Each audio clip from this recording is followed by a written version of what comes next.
The city of Grand Rapids has negotiated new contracts with its unions. Is the city close to balancing its books? Lawmakers in Lansing have proposed eliminating the personal property tax. How will it impact the budget? And what exactly is the Grand Rapids Transformation Investment Fund? We'll discuss on West Michigan Week.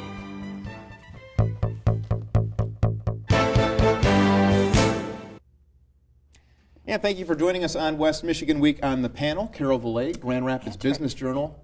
Welcome back. You've been on hiatus. It's been fun. And new to the panel, Matt Van de Bunte. Yeah. Did I get it right? You got it right on. So Dutch. MLive Media Group. Thanks for having me, Patrick.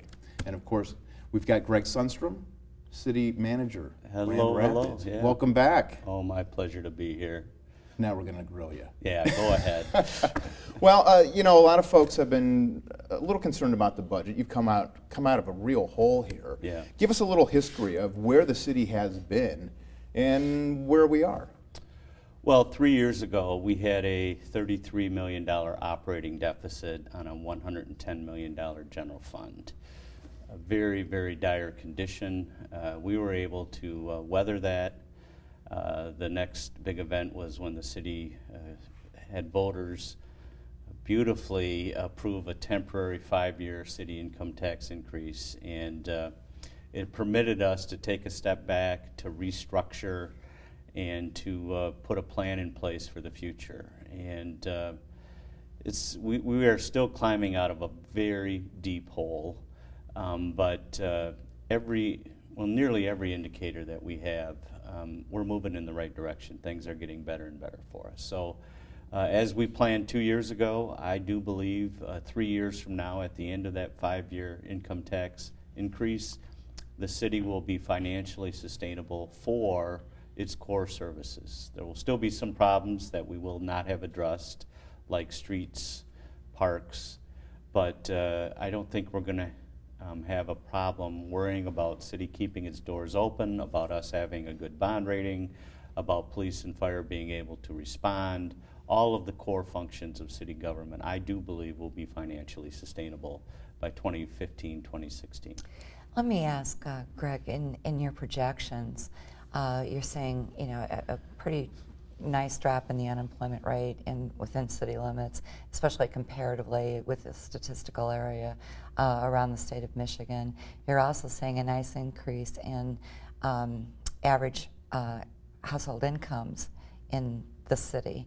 So do those types of things then provide not only a replacement when that income tax is discharged, but an opportunity for some growth in the revenue for the city? Well, up until especially over the next 5 years. Yeah, up until 2001, even through recessions, the city always had continuous growth. Since then, most of the last decade, we've had declines in revenues. We are anticipating this year a 4% growth in our city income tax, and that's our bellwether. It's over half of our revenues, and it's really a great indicator, a great near-term indicator of the local economy. And I think we're actually going to beat our projection. I think it's going to be up slightly more than 4%. So I believe our local economy is on the mend. It is growing. We've seen consistent quarters here of growth. In the future, my budget predicts a 3% growth. I'd love to blow those numbers away as well. The state unemployment rate was examined by University of Michigan economists, and they were looking at the growth, particularly among high-wage jobs and low-wage jobs. Do you have statistical information that would show like increases in those high-wage jobs in the community? Well, first of all, we pay very close attention to this because it is half of our revenue base. When we follow the money. Yeah, we do closely. When the economy was faltering over the last decade, what we first saw was people were not working overtime. And then we saw people changing jobs to lower paying jobs. So that employment numbers were holding at first, but wages were declining. And in 1 year, we had a 9% decline in wages here in Grand Rapids. What we have seen since, we believe, is, and since that time as well, unemployment has grown. But since that time, we've seen employment improve, and although we haven't been able to confirm this, we believe that people are now moving up the chain, moving up from that minimum wage job to a higher paying job.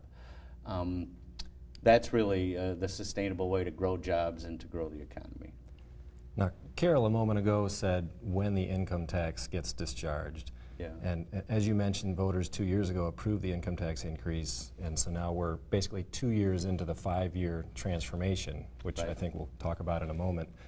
And next month, City Commission will approve its 3rd fiscal year budget since the voters approved the income tax increase. So really, we maybe only have 2 years left. How likely is it come 2015 that that income tax increase can be discharged? Are you going to be forced to recommend that that be extended? Let me be crystal clear. I have no intention, the City Commission has no intention, as of today, I can't tell you the future, to consider asking for extending the city income tax. I believe we have a plan. We are making progress. It's measurable. You can see it in our bottom line. The indicators for the future are strong. We will be financially sustainable. Again, for our core functions, and that's what the plan was set up to provide by 2015-16. And the reason I hedged just a wee bit is, you're right, it would be the 3rd budget, but the income tax was improved in May, the budget was approved in June, and the year started in July. And I don't know that that first budget really had plans of the income tax. So we're going to get there. I'm very, very confident of that. That said, what are the challenges over the next 2 to 3 years that could pose a problem or an obstacle in getting there? Yeah. You know, it's quite simple, yet it's seemingly unsolvable. And it's a matter of being willing to do things differently. You know, the definition of insanity, doing the same thing over and over again and expecting different results. And we in government are no different than anyone else. And we continually try to refine what we're working on, thinking it will somehow produce a dramatic result. And invariably, it does not. So it really calls for leaps in change of how you provide a service.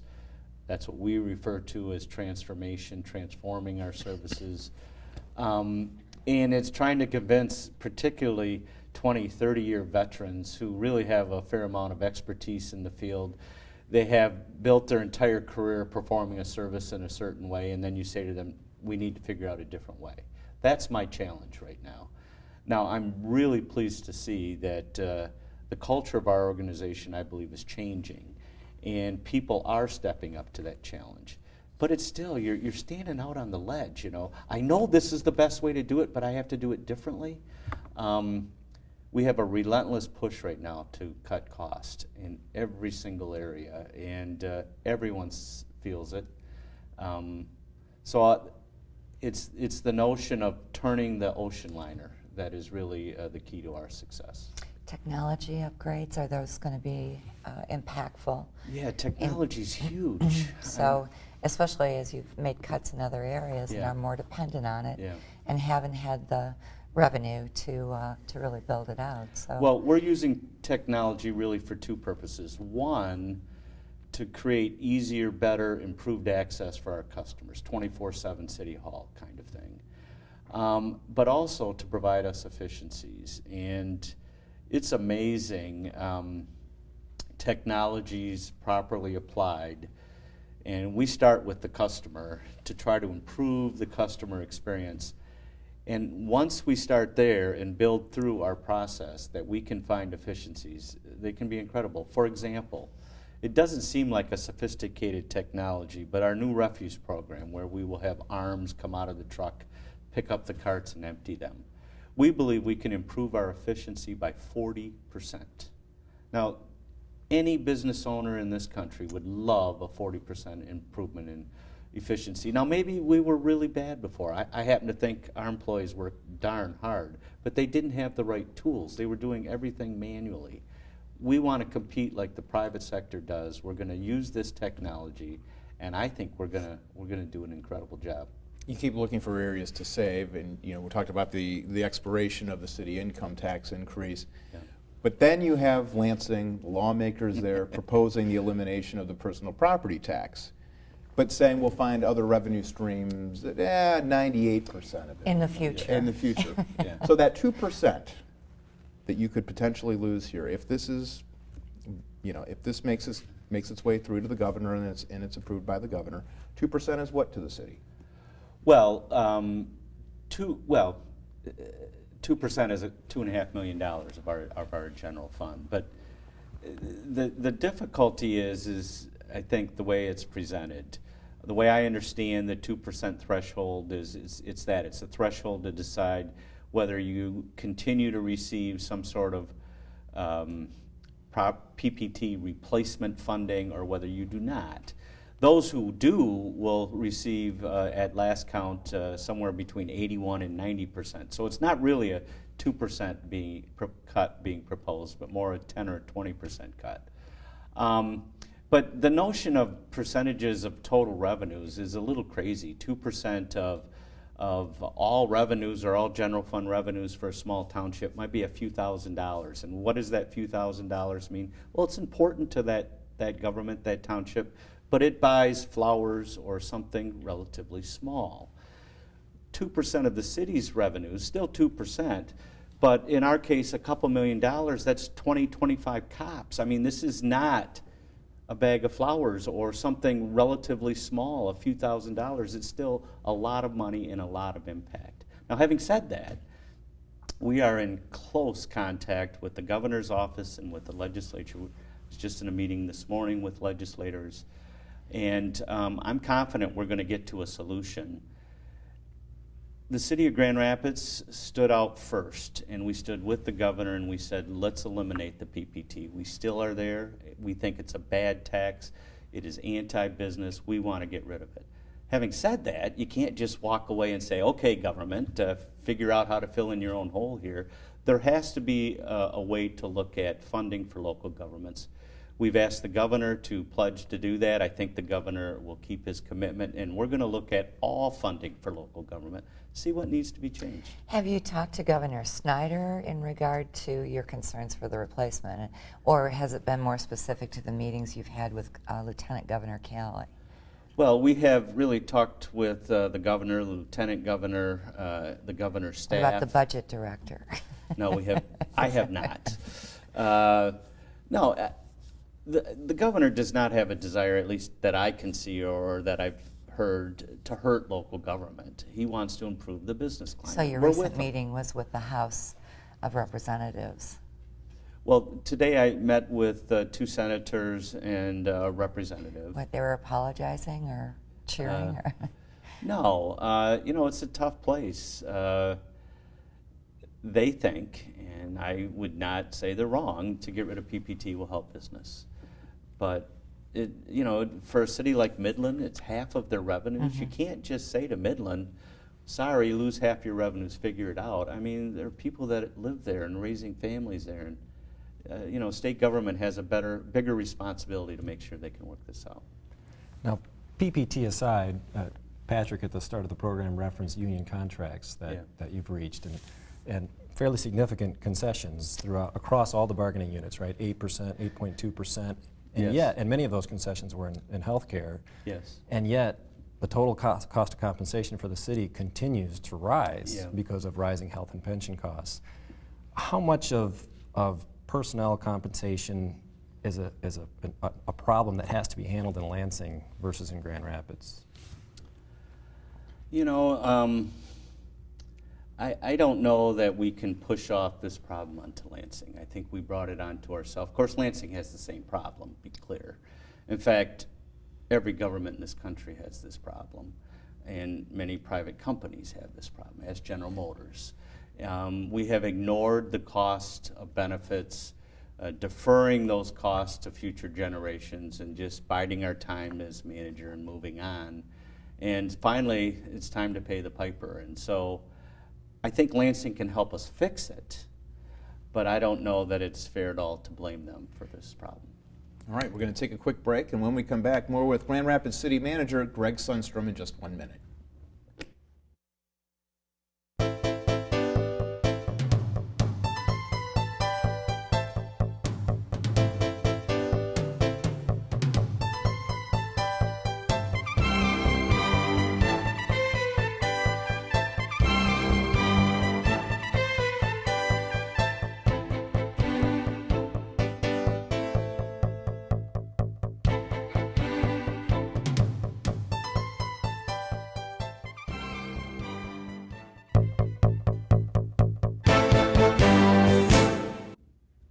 And we're back with Grand Rapids City Manager Greg Sundstrom. I've got to ask you about this city's Transformation Investment Fund. What exactly is that? Well, it's absolute craziness in a way. I'm sure we are the only government probably in the country taking this approach, but it's very much a private sector approach. And I think, if I might say so myself, I think it's quite bright. It seems brighter all the time.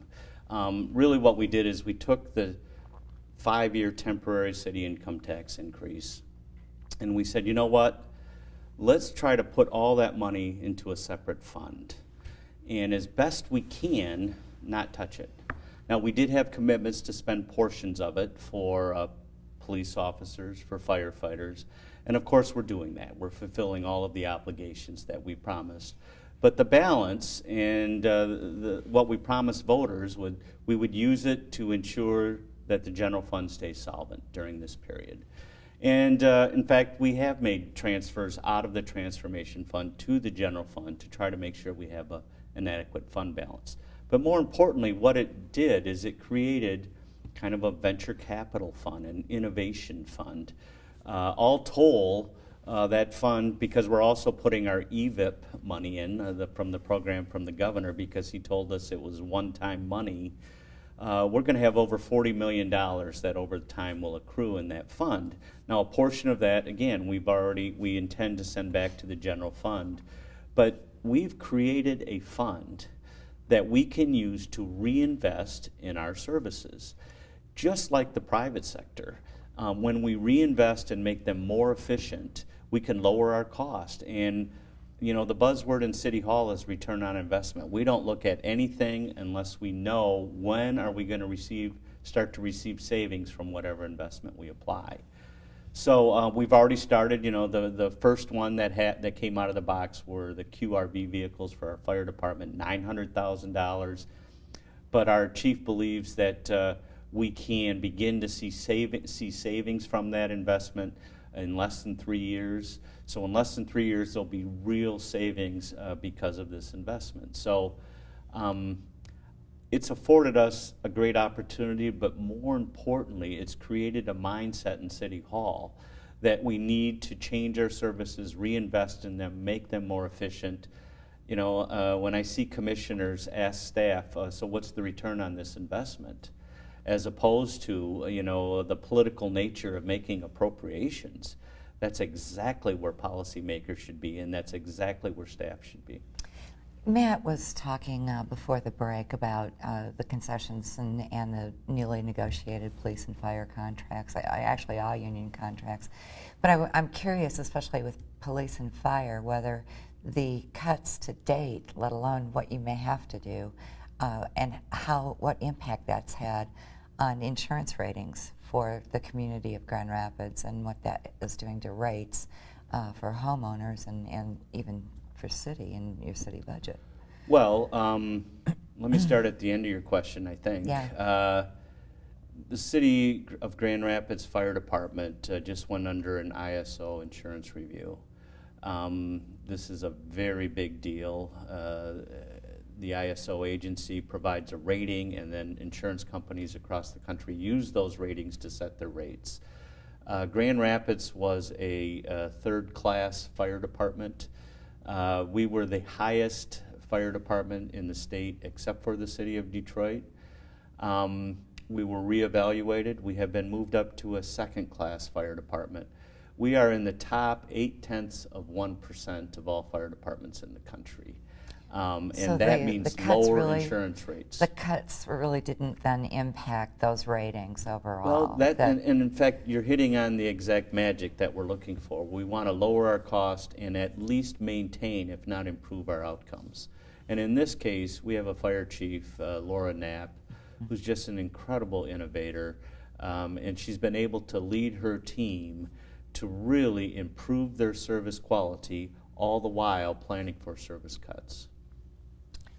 Right. Greg, along the lines of transformation, MLive readers will comment on our site with questions along the lines of, especially with police and fire and the city budget in rough shape, why would the city go and spend $2 million on garbage truck arms? Or why would the city investigate spending several $100,000 on a 311 call center system? Rather than taking that money and throwing it into police and fire now or other city services now, what's the long-term rationale that you're working with here? Well, let's take refuse as an example. Right. In this upcoming budget, if the City Commission approves it, and I believe they will, we will be lowering taxes in the refuse fund by 0.2 of a mil. Why? Because before we even start to offer the program, we believe that we will save money with this new technology. Now, I think we can lower taxes further, but we'll take it one step at a time.